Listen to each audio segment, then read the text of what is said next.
Elise and Matthew Carrington were the couple everyone envied, successful, beautiful, and inseparable.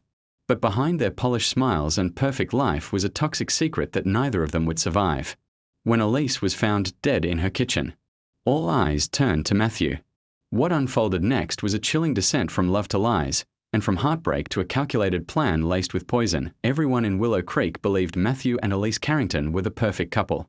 From the outside, their lives looked like a fairy tale. Charming house, luxury cars, weekend getaways, and 2 golden retrievers that made frequent appearances on Elise's social media. They attended every charity gala together, always dressed to impress, always smiling. Matthew was a successful architect, known for designing sleek homes for the town's wealthiest.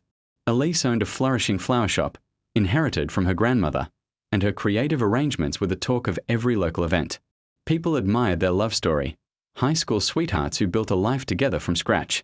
But beneath the flawless image, cracks were starting to show as Matthew's firm took on more demanding projects. He began staying out late, traveling frequently, and missing important dates. Elise, once content in her shop, started to feel lonely. She poured herself into work, took on extra clients, and even began offering floral design classes. It helped distract her, but the growing distance between her and Matthew became hard to ignore. At first, it was small things: missed dinners, unread texts, short answers. Then came the whispered rumors. A client mentioned seeing Matthew at a downtown bar with a younger woman. Elise dismissed it, convincing herself it was a misunderstanding.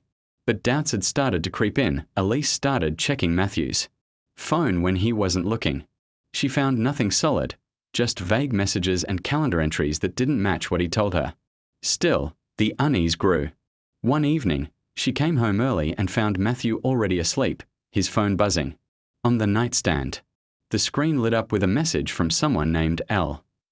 Elise didn't open it, but from that night on, she started keeping notes in a private journal, recording every suspicious moment. Matthew, on the other hand, noticed the change in her behavior. She was quieter, more distant, sometimes cold. When he asked if something was wrong, she'd shake her head and smile. But her eyes told a different story. Their once passionate love had turned into a silent battle of suspicion. They still went out, still posted pictures, but the warmth between them had faded. Friends noticed but said nothing. No one wanted to believe that the golden couple of Willow Creek was crumbling. At a neighborhood barbecue, Elise stood next to Matthew, laughing at a joke. But later, someone saw her in the bathroom, wiping away tears. The perfect couple was coming undone, thread by thread. What no one realized was that Elise wasn't just sad. She was planning. And Matthew, distracted by his secrets, didn't see the storm gathering behind her smile. Everything was about to change. The story that started with love and admiration was slowly slipping into something darker. Something no one in the town was prepared for. Passion had sparked their story, but poison would finish IT was a bright June morning when the emergency call came through. Elise Carrington had been found unconscious on her kitchen floor by her husband, Matthew. Paramedics arrived within minutes and rushed her to the hospital, but despite their efforts, she was pronounced dead shortly after arrival. The cause, according to the hospital's initial report, was cardiac arrest. Elise was just 32. She had no known health conditions, no history of heart issues, and had always lived an active, healthy lifestyle. Her death came as a shock to the entire community. Matthew, visibly shaken, told investigators that she had seemed perfectly fine the night before. They had dinner together, he said, and watched a movie before going to bed. In the morning, he claimed to have woken up late and found Elise lying on the kitchen floor, her skin pale and lips slightly blue. The scene was described as calm, with no signs of struggle or trauma. It looked, at first glance, like a tragic and sudden medical event. The funeral was held 3 days later. Matthew chose a closed casket and opted for cremation almost immediately. It all moved quickly, too quickly for Elise's family, who hadn't even had time to process what had happened. Her sister, Julia, raised concerns, but they were initially brushed off as grief-fueled suspicion. Then came the toxicology report. To everyone's surprise, traces of digitalis were found in Elise's system. Digitalis, a potent chemical derived from the foxglove plant, can cause heart arrhythmias, seizures, and even death in large doses. It is rare, difficult to detect in low quantities, and often associated with poisoning. What made the discovery? Even more chilling was the fact that Elise worked with flowers every day. Foxglove, though not commonly used in bouquets, could be ordered by special request. Investigators began to consider the possibility that Elise's death had not been natural at all. Attention quickly turned to Matthew. He was the one who found her. He pushed for the cremation. He had access to Elise's schedule, her routines, her food and drink. Elise's bank records showed nothing unusual, but her internet search history revealed articles about poisonous plants and symptoms of digitalis poisoning. Police discovered a delivery receipt from a botanical supplier dated 2 weeks before her death, an order placed under the Carrington name. Elise's employees told detectives that the shop had never carried foxglove, nor had Elise shown any interest in stocking it. A new detail emerged when a local gardener came forward. He claimed Matthew had visited him a month earlier, asking odd questions about poisonous flowers, specifically about how certain plant toxins work and how long their effects take to appear. At the time, the gardener thought nothing of it. Now, it felt like a red flag. Investigators secured a warrant to search the Carrington home. Inside a locked cabinet in Matthew's study, they found an unlabeled jar with dried plant matter that later tested positive for digitalis. What had started as a tragic death was now a criminal investigation. Elise's perfect life had ended with a lethal dose of poison, and all signs were beginning to point to the man who had once promised to love her forever. The investigation into Elise Carrington's death took a sharp turn as police began to piece together the puzzle of her final days. With digitalis confirmed as the cause of death and Matthew now under growing suspicion, detectives focused on motive. The happy marriage everyone believed in had clearly started to fall apart, but how deep did the betrayal go? It didn't take long before the truth began to surface. Hidden beneath the surface of their perfect image was a web of lies, and at the center of it was a woman named Lila Monroe. Lila was a real estate agent known for her charm and discretion. Through phone records and hotel receipts, investigators uncovered a secret affair between her and Matthew that had lasted for more than a year. The two had met at a charity event, and what started as casual flirtation quickly became something more serious. They used fake names at hotels, met in distant neighborhoods, and exchanged messages through encrypted apps. Matthew had kept the relationship so well hidden that not even his closest friends suspected a thing. But Elise had, detectives found, Elise's journal, tucked away in her flower shop's office. Inside were pages filled with suspicions, observations, and emotional breakdowns. She had detailed phone calls she believed were suspicious, strange receipts Matthew tried to hide, and even photos of Matthew's car parked outside a motel on the outskirts of town. She had written about her heartbreak, but also about her growing anger. Elise was not the type to confront loudly. She had a habit of planning in silence. Then Lila admitted something unexpected. During her second interview with police, she confessed that Elise had contacted her just weeks before her death.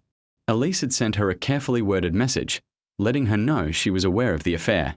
She warned Lila to stay away from Matthew, hinting at legal consequences and public exposure. Lila claimed to be terrified and said Matthew was equally panicked. He began talking about divorce, not out of love for her, but out of fear of what Elise might do to his career and reputation. At this point, Matthew had motive. Elise was a threat to everything he had built, his image, his career, and his future with Lila. But without direct evidence that he had administered the poison, detectives still couldn't charge him. The case needed something concrete. That's when forensic investigators made an important discovery in the Carrington kitchen. A tea strainer, used frequently by Elise, tested positive for digitalis residue. Strangely, the fingerprints found on it didn't include Matthew's. The only prints on the inside were Elise's. It was a confusing twist. If Matthew had poisoned her tea, how had he done it without leaving any trace? And why was Elise the only one who had handled the object that delivered the fatal dose? Investigators were no longer sure what they were looking at. Was this a carefully executed murder, or had something more disturbing taken place? With each new clue, the case only grew more tangled, pushing detectives deeper into a mystery that refused to offer a clear answer. As the investigation continued, doubts began to form around the initial theory. Elise Carrington's death had all the signs of foul play, but the evidence no longer fit neatly into the idea of murder by her husband. The poison had been traced to a tea strainer she used regularly, and yet Matthew's fingerprints were nowhere to be found on it.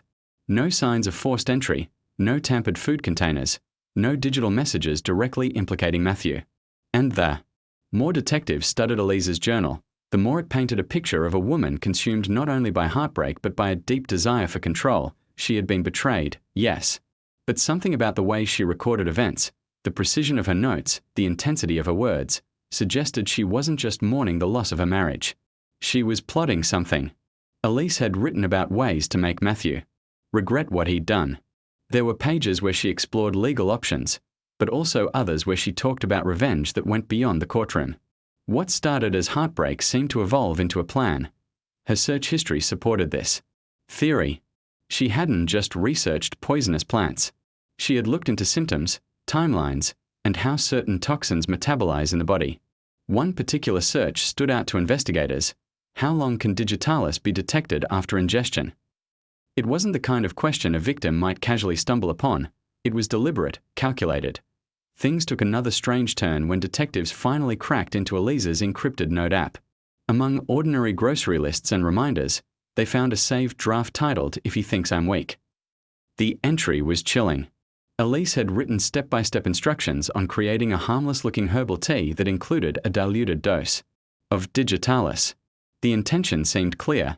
She wanted to scare Matthew. The plan was never to kill herself but to suffer enough symptoms to require hospitalization, create suspicion around Matthew, and force him to feel the weight of what he'd done. But something had gone wrong. Investigators believe Elise miscalculated the amount. In her attempt to mimic a fainting spell or mild poisoning, she gave herself a fatal dose. The body reacts quickly to digitalis, especially if taken on an empty stomach. She likely collapsed within minutes of drinking the tea, never expecting the plan to spiral out of her control. The shocking reality began to set in. Elise hadn't been murdered. She had staged her own poisoning in an elaborate effort to frame her unfaithful husband. The digitalis, the suspicious emails, the journal entries, they were all pieces of a puzzle she had carefully designed to point blame at Matthew. And had her dose been smaller, it might have worked. He could have been arrested, tried, and imprisoned for a crime he hadn't committed. Instead, the plan backfired. Elise became the victim of her own scheme. Her desire for revenge had overshadowed her caution. Now, the very poison she had prepared to hurt someone else had taken her life. And as the truth came to light, the line between villain and victim blurred in ways no one could have imagined. The truth behind Elise Carrington's death sent shockwaves through Willow Creek. The community had mourned her as a tragic young woman, taken too soon by a ruthless husband. But the reality was far more complicated and far more haunting. Elise had orchestrated her own downfall, consumed by grief, betrayal, and a desire to punish the man who had broken her trust. The final chapter in her story revealed just how far she was willing to go to rewrite the ending of her broken marriage. Once the full findings of the investigation were released, public opinion shifted sharply. Some saw Elise as a victim of emotional abuse, pushed to the edge by a cheating spouse who had destroyed the life they built together. Others viewed her actions as dangerous and unforgivable, an attempted frame-up that, had it succeeded, could have sent an innocent man to prison. Matthew Carrington, once labelled a murderer by local gossip, was officially cleared of all suspicion. But the damage to his life was irreversible. Matthew left Willow Creek just days after the case was closed. The architectural firm he once led cut ties to avoid media attention. He sold the house he and Elise had shared and moved to a different state, quietly and without public comment. Though legally vindicated, the stain of suspicion lingered. Friends distanced themselves. Business offers dried up. No one knew what to believe anymore. Matthew never spoke publicly about Elise's plot, nor did he attend the memorial service her family held once the truth became known. In a strange way, they had both lost everything, one to death, the other to disgrace Lila. Monroe also vanished from the spotlight. She closed her real estate practice and relocated, refusing interviews and avoiding reporters. Though she had cooperated fully with police, her involvement in the affair and the triggering role it played in Elise's unraveling earned her sharp criticism online. In the eyes of many, she had helped set off a chain reaction that ended in tragedy. Elise's flower shop, once a vibrant cornerstone of the community, remained shuttered for months. Eventually, it was purchased by a young couple who reopened it under a new name, changing everything from the signage to the layout. Still, some locals refused to step inside. The building had become a grim reminder of the twisted story that unfolded behind its doors, a place where love, jealousy, and vengeance bloomed side by side years later, The story of Elise Carrington remains a subject of whispers and late-night speculation. Was she a brilliant mind undone by heartbreak, or a dangerous woman who lost sight of reality? Her journals were donated to a university for psychological study, becoming a case file that blurred the lines between victim and perpetrator. In the end, Elise's final act was one of control, an attempt to turn the pain she felt into punishment for the one who caused it. But the poison she poured in anger didn't just claim her life. It destroyed every life connected to hers, from passion to poison. Her love story ended not with justice or healing, but with silence, confusion, and a legacy soaked in tragedy.